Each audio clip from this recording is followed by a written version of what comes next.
पुराने जमाने की बात है। एक मुल्क का सेनापति बादशाह से भी ज्यादा ताकतवर था। बादशाह इसी बात को लेकर हमेशा परेशान रहता था। एक दिन सेनापति ने अचानक बगावत कर दी और बादशाह का कत्ल करके खुद सल्तनत का बादशाह बन गया। काफी साल बादशाहत के मजे लूटने के बाद उसने दरबार में ऐलान किया कि अब वक्त आ गया है कि मैं अपनी सल्तनत किसी और के हाथ में दे दूं, मगर मेरी एक शर्त है कि मेरा उत्तराधिकारी मुझसे भी ज्यादा चालाक और होशियार होना चाहिए। मैं अपने वक्त में इतना होशियार और चालाक था कि एक ही वक्त में 10-10 घरों को एक साथ अपनी चालाकी से लूट लेता था। यह सुनकर दरबारियों में से एक शख्स जिसका नाम बिल्लू था, वह आगे बढ़ा और कहने लगा, हुजूर, आप 10 घरों की बात कर रहे हैं, मैं तो पूरी की पूरी बस्ती ही खा जाऊं, वह भी बिना डकार लिए। सेनापति बादशाह ने कहा, तो ठीक है, तुम पास वाली बस्ती में जाकर अपना कमाल दिखाओ। अगर तुम सफल रहे तो मैं सारा राजपाट तुम्हें सौंप दूंगा। बिल्लू वहां से निकल पड़ा, अपनी बीवी को साथ लेकर बस्ती की ओर। वह एक सौदागर के भेष में उस बस्ती में रहने लगा।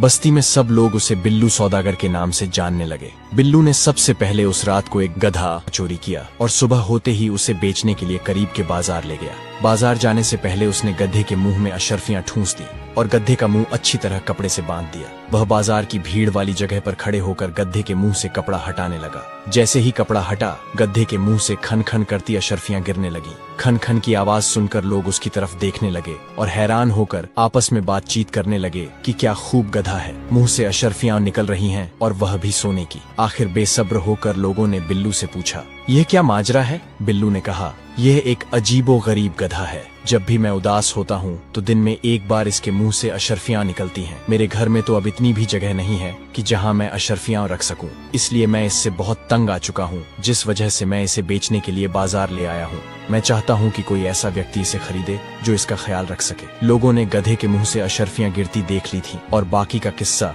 बिल्लू सौदागर ने बता दिया था। सबने यही सोचा कि इसके लिए अगर मुंह मांगी कीमत भी दे दी जाए तो सौदा महंगा नहीं। अब लोग इस गधे को खरीदने के लिए बोलियां लगाने लगे। आखिरकार एक बनिए ने गधे को 10,000 सोने की अशर्फियां देकर खरीद लिया। बिल्लू सौदागर ने 10,000 अशर्फियां बनिए से ली और जमीन पर पड़ी अशर्फियां उठाकर घर चला आया। दूसरी तरफ बनिया गधा लेकर अपने घर की तरफ चला गया। सब लोग तमाशा देखने के लिए बनिए के पीछे पीछे उसके घर पहुंच गए। बनिए ने कहा, भाइयों, चलो अब गधे के मुंह से अशर्फियां निकालते हैं। बनिया और बाकी लोग उदास शक्ल बनाकर गधे के सामने बैठ गए। काफी देर इंतजार करने के बाद जब अशर्फियां गधे के मुंह से ना निकली तो वे परेशान हो गए। इस दौरान एक अक्लमंद शख्स वहां से गुजरा। उसने जब देखा कि इतने सारे लोग परेशान बैठे हैं तो उनसे पूछा, क्या माजरा है? बनिए ने उसे सारी बात कह सुनाई। उस अक्लमंद आदमी ने बनिए को बताया, तुम्हारे साथ धोखा हुआ है।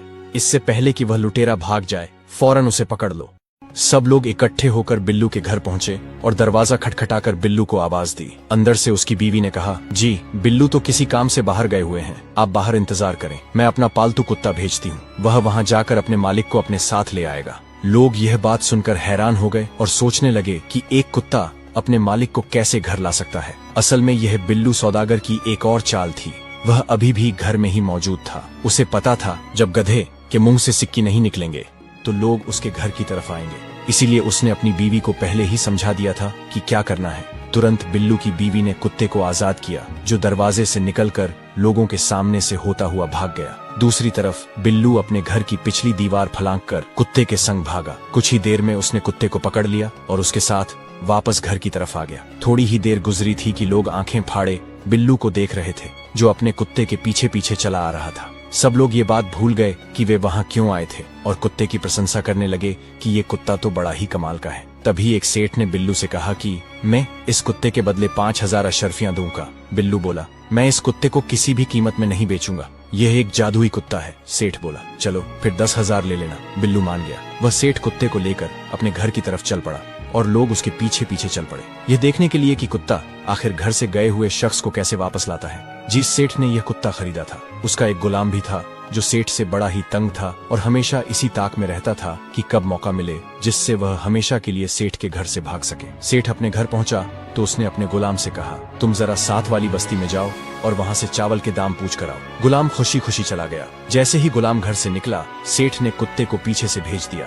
गुलाम को मौका मिलते ही वह भाग खड़ा हुआ और कुत्ता भी कहीं दूर निकल गया। काफी देर गुजर गई। जब गुलाम और कुत्ता दोनों वापस न आए तो लोग समझ गए कि उनके साथ एक बार फिर धोखा हो गया है।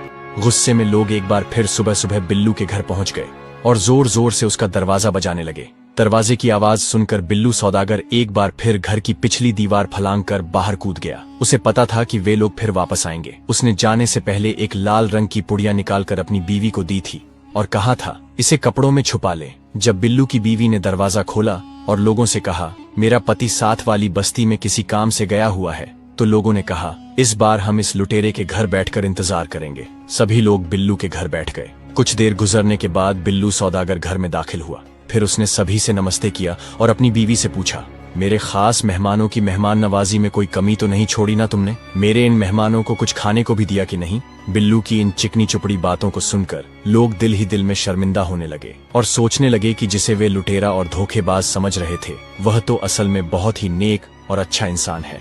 बिल्लू की बीवी ने इनकार में सिर हिलाते हुए कहा, इन फजूल और बेकार लोगों को कौन मेहमान बनाता है? मैं तो इन्हें पानी तक भी न पूछूं और तुम खाने की बात कर रहे हो। ये सुनकर बिल्लू गुस्से से लाल पीला हो गया और जेब से खंजर निकालकर बीवी के पेट में घोंप दिया। बिल्लू की बीवी वहीं मर गई। ये देखकर वहां बैठे लोग बिल्लू पर चिल्लाने लगे और कहने लगे, तुमने इतनी सी बात पर अपनी बीवी को जान से मार दिया। बिल्लू सौदागर ने कहा, आप लोग फिक्र न करें, ये तो हमारा रोज का है। मैं अक्सर गुस्से में आकर अपनी बीवी को जान से मार देता हूँ और दोबारा उस बीन की मदद से उसे जिंदा भी कर देता हूँ। उसने दीवार पर लटकी हुई बीन को लाया और अपनी बीवी के पास बैठकर बजाने लगा। थोड़ी ही देर बाद बिल्लू की बीवी उठ खड़ी हुई और गुस्से से अपने पति से पूछने लगी, तुमने मुझे एक बार फिर जान से मार दिया? सब लोग यह देखकर हैरान हो गए और एक बार फिर भूल गए कि वे वहां क्यों आए थे। असल में यह बिल्लू सौदागर की एक और चाल थी। उसने जो लाल रंग की पुड़िया अपनी बीवी को दी थी, वह उसकी बीवी ने पहले से ही अपने कपड़ों में छुपा ली थी। बिल्लू ने उस खंजर से सीधा उस पुड़िया की जगह पर वार किया जहां वह थैली थी, जिससे वह लाल थैली फट गई जिसमें लाल पानी था और लोग उसे खून समझ बैठे। एक व्यक्ति बोला, यह बीन हमें कितने की दोगे? बिल्लू बोला, यह बीन हमारी पुश्तैनी बीन है, इसकी कोई कीमत नहीं है। एक सौदागर बोला, मैं इस बीन के बदले 20,000 अशरफियां दूंगा। बिल्लू ने राजी होकर अपनी बीन उस सौदागर को दे दी। इसके बाद लोग अपने अपने घरों को चले गए। जिस सौदागर ने वो बीन खरीदी थी, वह अपनी बीवी से बहुत ही तंग था, क्योंकि उसकी बीवी आए दिन उससे झगड़ा करती थी। उसने सोचा कि आज अगर मेरी बीवी ने झगड़ा किया तो उसे मार दूंगा और अगले दिन दोबारा जिंदा कर दूंगा। जैसे ही सौदागर घर पहुंचा तो उसकी बीवी ने उससे झगड़ा करना शुरू कर दिया। सौदागर ने जेब से खंजर निकाला और अपनी बीवी के पेट में घुसा दिया। सौदागर की बीवी वहीं पर ढेर हो गई। सुबह उठकर सौदागर ने सोचा कि चलो अब बीवी को जिंदा किया जाए। उसने बीन ली और बीवी के पास बैठकर उसे बजाने लगा, मगर बीवी जिंदा न हुई। काफी देर गुजर गई। वह बीन बजाते बजाते थक गया, मगर बीवी न उठी। आहिस्ता आहिस्ता उसे यह एहसास होने लगा कि वह कितनी बड़ी बेवकूफी कर बैठा है। वह मुंह लटकाए घर से बाहर निकला तो लोग पूछने लगे, क्या हुआ भाई, बीन ने काम किया कि नहीं? सौदागर ने अपनी सारी बातें उन्हें कह सुनाई और बोला, उस लुटेरे की वजह से मेरी पत्नी मर गई। इस बार लोग बहुत गुस्से में थे। उन्होंने कहा, अब की बार हम कुछ भी देखे सुने बिना इस लुटेरे बिल्लू को एक बोरी में बांधकर समुंदर में फेंक देंगे। एक बार फिर सब लोग इकट्ठा होकर बिल्लू के घर पहुंचे और इस बार उसे भागने का मौका नहीं दिया। लोगों ने उसके हाथ पांव बांधकर उसे एक बड़ी सी बोरी में डाल दिया और समुंदर की ओर चल पड़े। समुंदर वहां से काफी दूर था। वे सब लोग बारी बारी बोरी में बंद बिल्लू को उठाते रहे और थक गए। अभी समुंदर कुछ ही दूरी पर था कि उन्होंने सोचा कुछ देर रुककर आराम कर लिया जाए। वे सब एक पेड़ के नीचे लेट गए। थकान की वजह से थोड़ी ही देर में सब लोग गहरी नींद में सो गए। बोरी में बंधा बिल्लू भूख और प्यास से बेहाल होकर चीखने चिल्लाने लगा, मगर उनमें से कोई नहीं जागा। इसी दौरान एक चरवाहा अपनी 100 भेड़ों के साथ वहां से गुजरा। उसने देखा कि कुछ लोग पेड़ के नीचे गहरी नींद में सो रहे हैं और उनके पास रखी बोरी में कोई शख्स चिल्ला रहा है। चरवाहे ने अपनी भेड़ों को एक तरफ चरने के लिए छोड़ दिया और बोरी खोलकर बिल्लू से पूछा, तुम कौन हो और ये आसपास सोए हुए लोग कौन हैं? बिल्लू ने कहा, ये जितने भी लोग सो रहे हैं ये मेरे खानदान के लोग हैं। ये मुझे जबरदस्ती समुंदर पार एक शहजादी से शादी करवाने के लिए ले जा रहे हैं, मगर मुझे दौलत की जरा भी लालच नहीं। मेरी शादी पहले ही हो चुकी है, इसलिए मैं इस शादी के लिए राजी नहीं हूँ। जब मैंने इनकार किया तो इन्होंने मुझे जबरदस्ती बोरी में बंद कर दिया और ले आए। चरवाहा उसकी बात सुनकर बोला, बताओ क्या मैं तुम्हारे किसी काम आ सकता हूँ? बिल्लू बोला, क्यों नहीं, तुम मेरी जगह इस बोरी में आ जाओ। जब यह बोरी शहजादी के पास पहुंचेगी तो उसकी शादी तुमसे हो जाएगी, फिर तुम अकेले उस सल्तनत के मालिक बन जाओगे। इतना सुनते ही चरवाहा खुशी खुशी बोरी में जा बैठा। फिर बिल्लू ने बोरी का मुंह बंद किया। चरवाहे की सारी भेड़ें लीं और वहां से रफू चक्कर हो गया। जब वे लोग नींद से जागे तो थोड़ी दूर जाकर समुद्र के पास उन्होंने बोरी में बंद चरवाहे को समंदर में फेंक दिया और अपने घरों को लौट गए। अगले दिन जब उन्होंने देखा कि बिल्लू सौदागर के घर के बाहर 100 भेड़ें बंधी हुई हैं, तो हैरान रह गए। वे बिल्लू के घर पहुंचे तो अपनी आंखों पर यकीन नहीं कर पा रहे थे, जिसे उन्होंने बोरी में बंद करके समंदर के हवाले कर दिया था। वह न केवल सही सलामत था बल्कि अपनी बीवी के साथ हंस हंस कर गप्पे भी लगा रहा था। उन्होंने बिल्लू से पूछा, हमने तो तुम्हें समंदर में फेंक दिया था, मगर तुम तो सही सलामत घर में हो और ऊपर से 100 भेड़ें भी ले आए हो। आखिर ये माजरा क्या है? बिल्लू बोला, जब तुम लोगों ने मुझे समंदर में फेंका तो एक जलपरी ने मुझे बचा लिया। वह मुझे देखते ही मुझ पर पैदा हो गई और अपने साथ समंदर के नीचे महल में ले गई। उसने मुझसे शादी की कहा तो मैंने यह कहकर इनकार कर दिया कि मैं तो पहले से ही शादीशुदा हूँ और अपने घर वापस जाना चाहता हूँ। तब उस जलपरी ने मुझे वापस आने की इजाजत दे दी और मुझे 100 भेड़ों का तोहफा देते हुए उसने मुझसे यह कहा कि जो कोई भी यहाँ जलपरियों से शादी करना चाहता है और यहाँ जिंदगी बिताना चाहता है उसे यहाँ बोरी में बांध कर ले आना। यकीन मानो जो भी हमसे शादी करेगा उसकी जिंदगी ऐश में गुजरेगी। ये बात सुनकर वहाँ मौजूद हर शख्स कहने लगा, मैं वहाँ जाना चाहता हूँ। बिल्लू ने कहा, तुम लोग बहुत थोड़े हो, अगर इस बस्ती के सब अपराधी भी वहाँ चले जाएं तो भी कम है। उन्होंने कहा, कल हम सब लोग बस्ती के हर व्यक्ति को जाने पर राजी कर लेंगे। बिल्लू सौदागर ने कहा, ठीक है, कल सुबह के समय हर कोई एक बोरी और एक रस्सी लेकर समंदर के पास पहुँच जाए और वहाँ पहुँचकर हर शख्स एक दूसरे को बोरी में बंद करने में मदद करे। अगले रोज सबने ऐसा ही किया।